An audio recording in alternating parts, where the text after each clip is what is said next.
আমরা আমাদের শহীদদের জন্য দোয়া করব। জুলাই বিপ্লবের শহীদদের জন্য আমরা দোয়া করব, বাংলাদেশের আজাদী আন্দোলনের সকল শহীদদের জন্য দোয়া করব, শহীদ ওসমান হাদির জন্য দোয়া করব।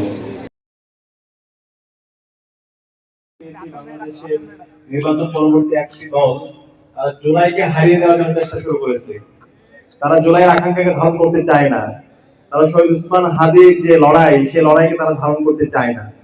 তো সেই কারণে বাংলাদেশের যে তরুণ প্রজন্ম আছে, যারা রাজপথে সবসময় ইনসাফের কথা বলেছে, যারা বাংলাদেশে আজাদী এনে দিয়েছে, যারা জুলাই শহীদদের আকাঙ্ক্ষাকে ধারণ করে, তাদেরকে সবসময় সজাগ থাকতে হবে। আমরা কি পারবো ইনশাআল্লাহ? ইনশাআল্লাহ। এই লড়াইটা অনেক দীর্ঘ, এই লড়াই আমরা বিজয়ী হব ইনশাআল্লাহ।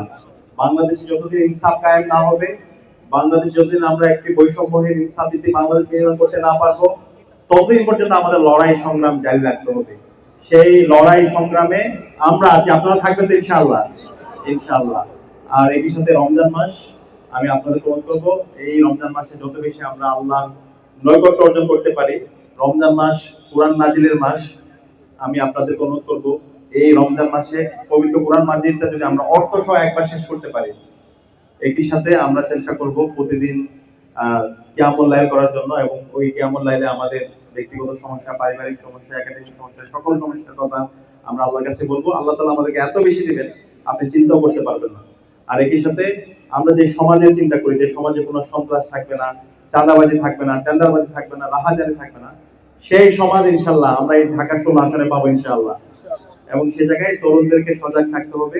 তরুণরা যদি ঐক্যবদ্ধ থাকে, বাংলাদেশে ফেসিবাদ অথবা কেউ যদি নব্য ফেসিস্ট হয়ে উঠতে চায়, তারা পারবে না ইনশাআল্লাহ।